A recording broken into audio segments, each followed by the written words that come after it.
আসসালামু আলাইকুম সুপ্রিয় দর্শক। ইরানের ভেতরে কি হচ্ছে তাই আলোচনা করব এই কন্টেন্টে।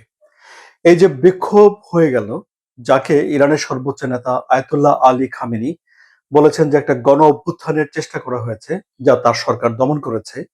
এরপর ইরান অনেকখানি বদলে গেছে কি, এমন কিছু ঘটনা ঘটছে ইরানের ভেতরে যা স্পষ্ট করে দেয় যে এই বিক্ষোভের আগের ইরান এবং বিক্ষোভের পরের ইরানের মধ্যে বেশ মোটা দাগে পার্থক্য রয়েছে। কোন কোন ঘটনা থেকে এই বিষয়গুলো স্পষ্ট হয়ে উঠল, সেগুলো একটা একটা করে চলুন আলোচনা করি।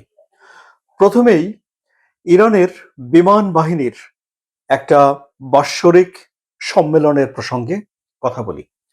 প্রতি বছর ৮ই ফেব্রুয়ারি এই সেনা কর্মকর্তাদের একটা সম্মেলন অনুষ্ঠিত হয়। সেখানে ইরানের সর্বোচ্চ নেতা আয়াতুল্লাহ আলী খামেনি উপস্থিত থাকেন এবং এটিকে এই সেনা কর্মকর্তাদের আনুগত্য প্রকাশের একটা সম্মেলন হিসেবে দেখা হয়। ১৯৮৯ সালে আলী খামেনি আয়াতুল্লাহ পদে অধিষ্ঠিত হয়েছিলেন।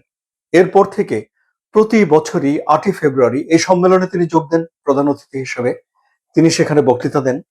এবারই প্রথম তিনি সেখানে গেলেন না, তিনি পাঠিয়ে দিলেন তার দেশের সশস্ত্র বাহিনীর প্রধান আব্দুল রহিম মাসৌফিকে।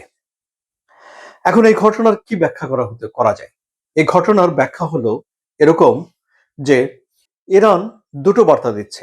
একটি বার্তা হলো যে ইরান তার আভ্যন্তরীণ নিরাপত্তার ব্যাপারে যথেষ্ট পরিমাণে মনোযোগী হয়ে উঠেছে।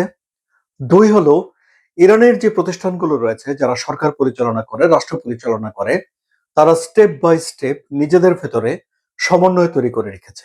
ফলে যদি কোনো একটা প্রতিষ্ঠান ভেঙে পড়ে বা পিছিয়ে পড়ে, তাহলে অন্য একটা প্রতিষ্ঠান তার জায়গায় এসে দখল করে নেবে এবং ইরানের এই যে বিপ্লব পরবর্তী যে সরকার রয়েছে সেই সরকারকে বয়ে নিয়ে যাবে, অর্থাৎ চালিয়ে নিয়ে যাবে।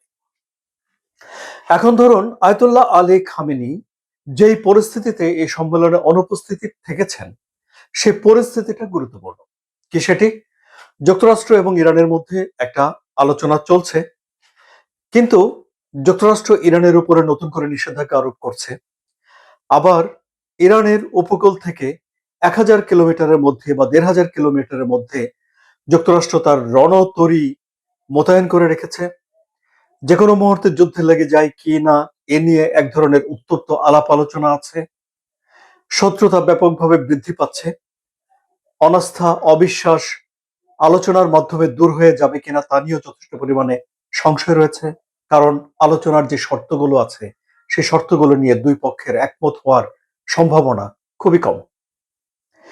এই পরিস্থিতিতে তাহলে দেখা যাচ্ছে যে ইরানের সর্বোচ্চ নেতা সরকার পরিচালনা করার জন্য যেসব আনুষ্ঠানিকতা করতেন সেসব আনুষ্ঠানিকতার কিছু কিছু জিনিস তিনি বাদ দিয়ে দিচ্ছেন।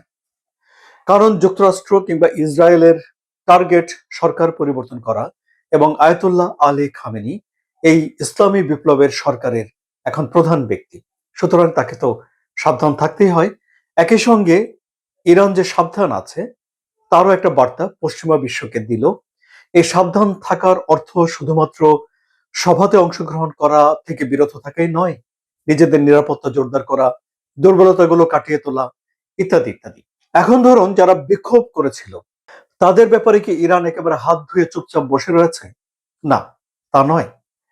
ইরানের ৪ জন নেতাকে, রাজনৈতিক ব্যক্তিত্বকে আটক করা হয়েছে বলে গণমাধ্যমে খবর দিয়েছে, যাদের মধ্যে ৩ জনের নাম প্রকাশ করা হয়েছে যারা সংস্কারপন্থী রাজনীতিবিদ হিসেবে পরিচিত। তাদের বিরুদ্ধে অভিযোগ এই যে বিক্ষোভ হয়ে গেল, এই বিক্ষোভে সহায়তা করা। তাহলে দেখা যাচ্ছে যে এই বিক্ষোভের মূলোৎপাটন করে ফেলতে চায় ইরান এবং এই বিক্ষোভে যারা অংশগ্রহণ করেছে, অর্থাৎ এই বিক্ষোভে অংশগ্রহণ করার মাধ্যমে যারা ইসরায়েল এবং যুক্তরাষ্ট্রের আহ উদ্দেশ্য বাস্তবায়ন করার জন্য ঝাঁপিয়ে পড়েছিল বলে ইরান সরকার মনে করছে, তাদের বিরুদ্ধে ইরান এখন ব্যবস্থা নিচ্ছে। সুতরাং এটিও ইরানের ভিতরে এক ধরনের কার্যক্রম চলছে। আরেকটি বিষয় না বললেই নয়, সেটি হলো যে নার্গিস মোহাম্মদী নামে ইরানের একজন নোবেল লরিয়েট আছেন। তিনি নোবেল শান্তি পুরস্কার পেয়েছিলেন ২০২৩ সালে। কেন? ইরানে এই যে মৃত্যুদণ্ড দেওয়া হয়, এই মৃত্যুদণ্ড রহিত করার জন্য তিনি আন্দোলন করে আসছিলেন দীর্ঘদিন ধরে এবং তিনি অনেক বছর ধরেই বিভিন্ন কারণে কারাগারে যান, তাকে কারাগারে রাখা হয়, তিনি ছুটে আসেন এবং সম্প্রতি এই যে বিক্ষোভের পর তাকে 7 বছরের কারাদণ্ড দেওয়া হয়েছে বলে জানা গেছে।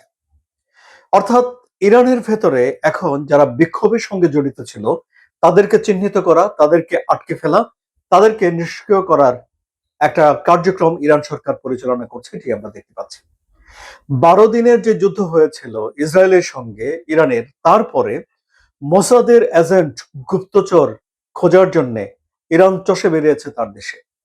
প্রচুর মানুষকে তারা দেশ থেকে বের করে দিয়েছে, বিশেষ করে আফগানিস্তানের নাগরিকদেরকে তারা সরিয়ে দিয়েছে এবং বেশ কয়েকজনকে গুপ্তচর বৃত্তির দায়ে অভিযোগ প্রমাণিত হওয়ার পর তারা মৃত্যুদণ্ড দিয়েছে।